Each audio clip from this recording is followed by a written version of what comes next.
Welcome, guys, to another episode of the WealthWise Show. I'm your host, Derrick Johnson, and before we get into today's episode, I just want to get some housekeeping out of the way.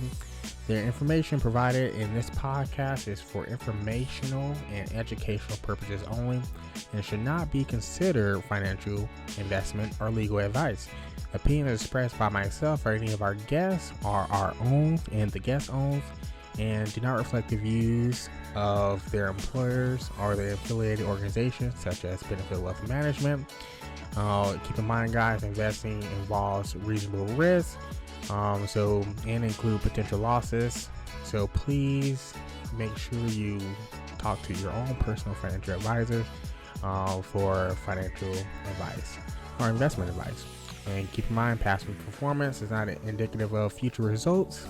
So always do your own research and consult with your financial advisor or a licensed financial advisor before you're making any investment decisions. So with that being said, let's get started with the show. Guys, welcome to another episode of the WealthWise Show. Thank you for joining me. I'm your host, Derrick. Today, we're going to go into part 2 of learning to do what I do, which is being a financial advisor.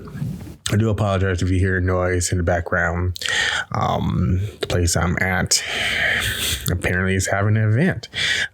So I do apologize for that. I'm going to try to edit as much of that out in post.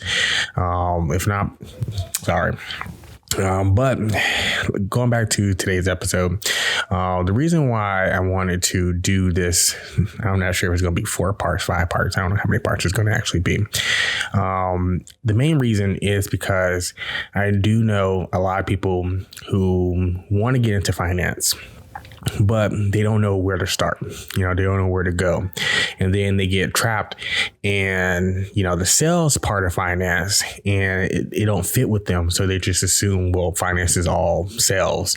And, I'm not good at that. So I have no path in finance. And that's not necessarily true. Finance, is a whole sector of different professions, different things you can do. There's a whole plethora of different aspects of finance that, if sales is not one of your aspects, that's fine.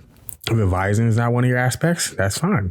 You got analysts, you got, money managers, those are, analysts is a little on the lower end of investment banking. Then you got your wealth managers, you got your traders, you got, all sorts of stuff. You got marketing, understand finance is a sector of, and in that sector, there's many different businesses that needs the same thing as most other businesses. If finances, so you going into this and you say, what, I want to be on the technology side of finance. I want to build apps or whatnot. There's a room for that. Hey, I want to build CRMs for finance. You can do that. Hey, I'm going to do marketing. I'm not really good at social marketing for other things, but I'm really good at getting people to sit down and listen to someone who, knows they're talking about finance. Hey, there's an aspect, there's a market for that, PR market for that. So basically what I'm saying is, the reason I'm doing this because to show that, there's more than one way to, get into finance. If you're one of the people who, finance is something you're interested in and you're thinking about, maybe taking it up in college or doing economics and things like that, and you're thinking, finance is just stocks and bonds, well, you're missing out because it's more than just that. So I'm just want to give my little piece on what I do and how to get into it. So this is part 2. I'm not going to hold you. I kind of don't remember too much of what I said in part 1. I'm doing this myself. I'm producing it myself. And so it can be a little tough for, me to remember everything I've done. I'm also doing my own editing. I'm doing my socials. I'm also running a business. I'm also working 40 hours a week. So there's a lot of stuff that I'm doing. So I do apologize if I don't remember everything. But I do want to say thank you for watching me and thank you for listening. So thank you for putting up with. We're going to get better. So like I said, I don't remember much of what I was talked about last week. But what I am going to talk about, if it overlaps, oh well, is, why you want to be in finance and what do you need to do to get into finance. And so I talked about it a little bit. You might want to, you like the world of economics and finance, and you might want to be interested in diving deep into this sector. But, like I said, you don't know where. So it's the why. So sales, if you're not a good salesperson, you might be like, I'm not good at sales, even though I just talked about that at length. You might be more of a people person, as in, I don't want to necessarily sell you something, but I do want to assist you with something. And so there is a difference.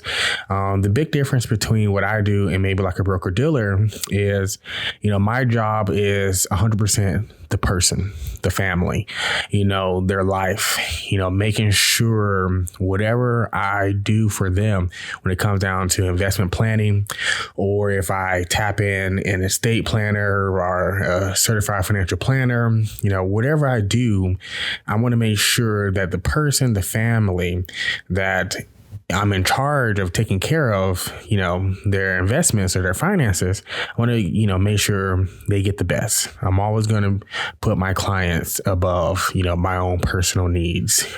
So if you're that type of person, you say, I do love, I love helping people. I love making sure that, people, I love budgeting. I'm already good at my own finances. Then why not think about becoming an advisor? Now, a lot of people may say, well, hold on, Derrick, just because you like helping people and just because you budget good doesn't necessarily mean you can become an advisor. And I say yes and no. Being an advisor is you have to be a certain type of person, and the main thing is humility. That's going to be the foundation of an advisor, is being humble. And people confuse humility with someone being taken advantage of, or, someone, running over them. In some sort of way, being humble is not conducive to success. And I say you're completely wrong. There's a difference between being humble and being, someone who doesn't respect themselves to the point where they do get taken advantage of. And so being humble is a key when it comes down to, being an advisor. And there's plenty of reasons why. And, as we go on, you'll start seeing and humility plays a huge role in what I do. And if you're the type of person where you are able to learn, I started my journey in finance at 28. And so most people in finance, they start and they're 19, they're doing it from high school, college. I went to college for digital media, marketing, and, that I wanted to be an artist that got paid. And so instead of doing traditional art like I was into, I wanted to do building websites and, digital marketing and all that stuff. So I understand that, when you are thinking about getting into this space, it can be daunting, but having the humility to still learn from someone younger than you. There's been plenty of people I learned that was younger than me. Learn from someone who's older than me, someone who doesn't look like me, someone who doesn't have the same background as me, someone who other people might overlook. That's where being a great advisor comes into play, where you have the ability to be humble, to take on and take in knowledge and use that for the benefit of your clients. And so even though, I might say just because you can budget good, that doesn't mean you can be an advisor. But if you have that foundation of humility, I think that is a great starting point on a journey in finance, being an advisor. So you do have a lot to learn. So when it comes down to, learning, that's going to be the biggest curve that a lot of people is not going to be able to do. And that is constantly learning. And reading, that's a really big one. Lots and lots of reading. Now, there are tons of advisors, who don't do these things. They just pass the test, get their 65, and then go on about their life. We're not talking about them. We're talking about the people who actually take this profession serious, who take their job serious. And I keep touching the table and making my camera bounce. That's me. I keep doing that. My wife is here too, so. She, my assistant producer for right now.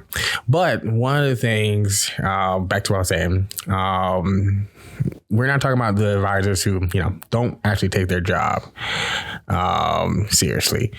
We're talking about the advisors who seriously want to make a difference in someone's life, someone's family life. So that requires a lot of reading. So there's tons of reading you got to do, tons of learning. It's not as simple as passing a test and then you're good. No, it's more than that. You have to constantly be able to learn and constantly be able to, teach what you learn and teach it in a manner that someone who hasn't put in the hours that you put in, they're able to learn and do those things from you.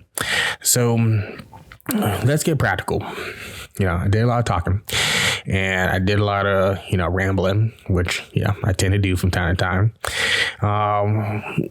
Okay, Derrick, you saying all this stuff I got to read, but what do I read? So first thing, if you want to get into the world of finance, you would have to pass a license exam, which is the Series 65. Investopedia, you can Google it. There's tons of information on it. Your Series 65 is a securities license that allows you to get paid to give investment advice. And so that's typically, your go-to license. Now, there is other licensing out there. You got your 66, 63, and all these other licenses. You got 7, 6, you got 23, you got a bunch of different licenses with a bunch of different numbers to it. But those licenses, as you get, in your journey of finance, they may they do different things essentially in the world of finance. But the one for advising, typically your go-to is going to be a Series 65. And the Series 65 license exam is a very tough test. I'm not going to say it's easy. It requires a lot of discipline. So if you have the humility and you have the discipline to sit down and take it serious, then you should be able to pass with no problem. This company is not a sponsor. I'm just going to go ahead and put that out there now. But Kaplan, Kaplan was the program I used, that company. And I got the, mid tier, I guess, not the one with the live instruction, but the one under that with the on-demand instructions. And that I studied that for like 3 months, morning, noon, and night. And then I was able to take the test and pass on my first try. So it really requires dedication, your discipline, humility to be able to sit down and learn something new and then be wrong, because you're going to be wrong a lot. And that's the whole point of learning, being okay with being wrong, learning from your mistakes, and then getting better. And so once you get used to, taking the test, if you're using like Kaplan or any other one of those programs, by the way, Kaplan is still not a sponsor, but if you want to sponsor us, that'd be great. Then, go ahead and start practicing for the test, the exam. And once you pass, then are you an advisor? Not necessarily. Once you pass your Series 65, you have to have a place to have your license, to park your license or put it wherever you're going to work. So you can go work for a firm, an RRA, a RIA, a registered investment advisor firm. You can go work for one. You can go work for a platform that is basically an RIA, but they bring on, advisors under their firm, and you can work from under them and still have a little freedom. Or you can just build your own firm. Now, me personally, I'm always going to go with work with someone if you can. And I know that's very difficult from, I don't know you. So it's not like, I'm telling you what to do. It is difficult if you don't have the connections, if you don't have the experience, if you're starting out fresh and, unless you're coming out of college. That's a little different. But around my age or a little bit older, it can be a little difficult if you don't have a network of people who is willing to help you and give you a shot. So typically, if you want to be an advisor and you're, under another firm and you're giving them part of your AUM, which is assets under management, or you are paying to be on their platform, it's going to cost a lot of money. I'm not going to hold you. It is going to cost a lot. If you don't have a good business plan when you're trying to build your AUM, it's going to hinder you a lot. But I would not let that stop you. So the best thing I would do is, while I'm studying for the Series 65, build up my network. So that brings me to our next point. You studying for your Series 65, start building that network, LinkedIn, Instagram, X, wherever you go, wherever you're meeting different people, build up the network in the finance industry. If you're young, that's pretty easy to do in college. But if you're a little bit older, if you're my age or you're a little bit older, it can be a little more difficult because you're like, well, where do I meet these people at? And be honest with you, they're pretty much everywhere. Google is your best friend. I would say LinkedIn is also your best friend. And the reason being is you want to start seeing what, the people who are in this industry, what do they do? What do they talk about? Where do they go? And they give you kind of some guidelines on how you can continue to grow your network, but also meet them in person, especially if you're studying for your Series 65. A lot of people in this industry is extremely nice. I think I've met a good number of people in the industry from low AUM to like $50 million to, $100 billion in between there. And all of them were really nice. They all treated me with respect, for especially not knowing who I am. Never heard of me, never heard of my firm, especially at the time where I had like no AUM. They were able to give me some advice on to help build my firm. And so don't be afraid to broaden out your network. And you might run into a couple of jerks every now and then. There are not that many of them in this industry, but they're there. Just to know them. That's the best thing I can suggest. I do it all the time. People think, I was pretty crazy to start my own firm, or I wouldn't make it, or blah, blah, blah, blah. And it's like, if you know yourself and hey, this is what I want to do, nothing's going to stop you from achieving it. Especially not some words from somebody who, don't live your life. It's not you. So networking, getting your Series 65. But I do want to talk about what if you, don't want to start, or you don't want to go join a firm. You've been networking, you're setting for your 65, you're ready to take it. And, it doesn't look like there's no prospective person that's looking to bring you on to their firm. Well, this is where the tough decision comes in. You can, instead of if you're Series 65, you could go see if you can apply for a job at a bank. You can do an investment bank like Schwab or Fidelity, or just a bank in general. Start somewhere to get into the industry. If you can't do that, or you don't want to do that, and you still want to be in this business, you can start your own firm. I think I told this story plenty of times how I started my firm. I didn't start my own firm because I wanted to. I did want to. it was a necessary thing for me to do. It wasn't something that it was an option. I was with a firm, didn't really work out.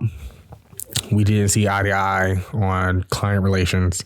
And I was like, I went to friends I knew. I went to people I knew. I tapped my network. And everyone said no. I'm not gonna lie to you. And it was because I was new. I didn't have a book of business just yet.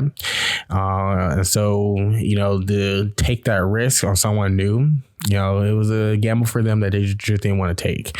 And I respect that. So I still wanted to be in the business, and I still, had prospects I was working with, and I still wanted to help people. I wasn't going to let that stop me. So I started my own firm. And if you're in that boat where, hey, I've been doing this for a while and people don't see the vision, well, then you make it happen yourself. And so that's what I did. And so I want to start going towards entrepreneurship. I'm not changing topics here. Calm down. You're like, well, what are you talking about? You want to talk about No, I want to talk about more entrepreneurship because that's more of a lens that I can really speak from or see through or wherever. I don't know why I made up that analogy. It's something that I know because, I lived it. It's a lived experience. And so if you're older and you want to get into this industry, 9 out of 10 times, if you don't have the money to pay your way into the industry, then it's going to be tough. You might have to go, start at square one somewhere, but then you're competing with, individuals who are coming out of college fresh and, okay with taking, minimal pay because they don't have a family or whatever. I know, I'm still going to try to help you out. But for those who are more in my position where it's like, I still want to do my own. I want to be in the industry, but I don't want to go work for someone. I want to start my own firm. It is tough because if you don't have a clientele base that are your ideal client, if you don't have marketing skills, if you don't have, capital, it can be tough because fortunately for me, I'm in an area where, getting AUM is not super difficult because I know the clients I'm going after for right now. And so I came in, I don't want to say came into the game. I came into this industry already having, a lead on clients. And so it was less fearful for me to do that. For you, you're going to have to, figure out what clientele you want to go after. You want to go after high net worth individuals. You want to go after businesses. Do you want to do individuals who are not necessarily high net worth, but they have great paying jobs, like doctors, lawyers, and things like that. So that's where you have to figure out, well, where do I want, or where I'm going to meet my clients, how I'm going to meet them, and who are they? And that's all part of your business plan and your business structure. So that's going to be very difficult, but you can, if you, have good credit, if you, have, a little bit of capital, because you got to have a little bit of capital if you're going to start your own firm. You don't need like millions of dollars or anything, but you got to have something. You can always use your credit and your starting firm capital to purchase a book of business.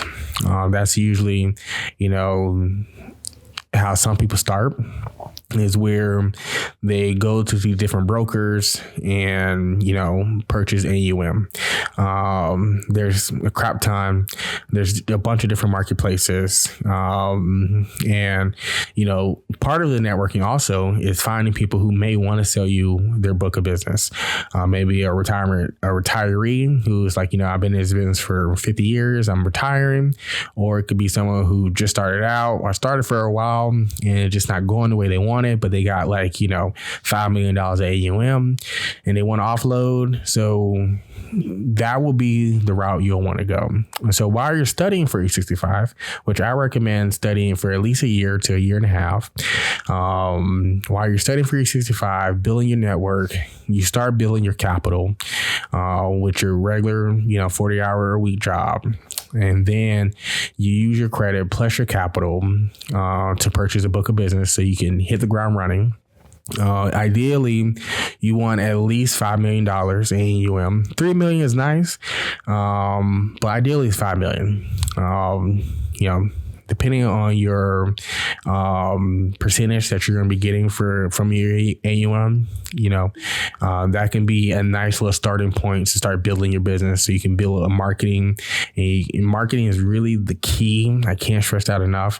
Doesn't matter what business you're in. Doesn't matter how good or talented you are in business. If you're marketing, if people don't know about you, if people don't trust you, you're going to have a very difficult time, building that business.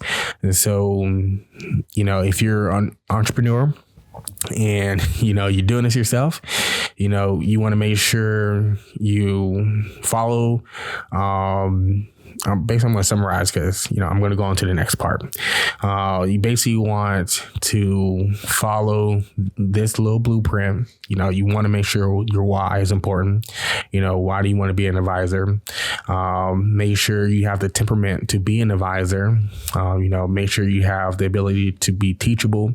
Make sure you have the ability to, be able to talk to people. That's another one because you can be teachable, but you're not personable. Make sure you have those qualities. Just because you don't doesn't mean you have to. If you don't have the quality, doesn't mean you don't have to give up. Because be honest, I'm a shy guy. I don't like attention. I don't like I don't like being noticed at all. But I do understand that in order to do the things I need to do for that benefits my clients, it requires me to do what I'm doing now, which is, talking to myself in the room in the camera. But you're making sure, like I said, you have the temperament. And then once you understand, like, hey, this is something I want to do. This is a part of the finance I want to get into in advising. Then you start building your network, talking to different people. And then, you start studying for your Series 65. And then while are you studying for your Series 65, if you already have a 9-to-5 that you probably should already before you get into the business, go ahead and start saving up capital. That way, you can, hit the ground running. And then in the next part, in part 3, we're going to talk about, you study your Series 65, you raise your capital. Now what? And so that's going to be the next part. So thank you guys for joining me again on another episode of the WealthWise Show. You guys have been great. Thank you for putting up with my rambling. I appreciate everything, all 12 of you, and I think it's 13 now. And so I appreciate all of my followers. Visit us on Instagram at thewealthwiseshow.com, The WealthWise Show, our YouTube channel, The WealthWise Show. And I think our website's down. Don't hold me. I'm pretty sure I renewed the domain, but I'm pretty sure our website's down. I'll get it back up eventually. If you want to have a question and you want to have an answer here on the show, if it's client approved, not client approved, compliance approved, reach out to us at thewealthwiseshow@gmail.com. So thank you again, guys. Until next time, stay wealthwise.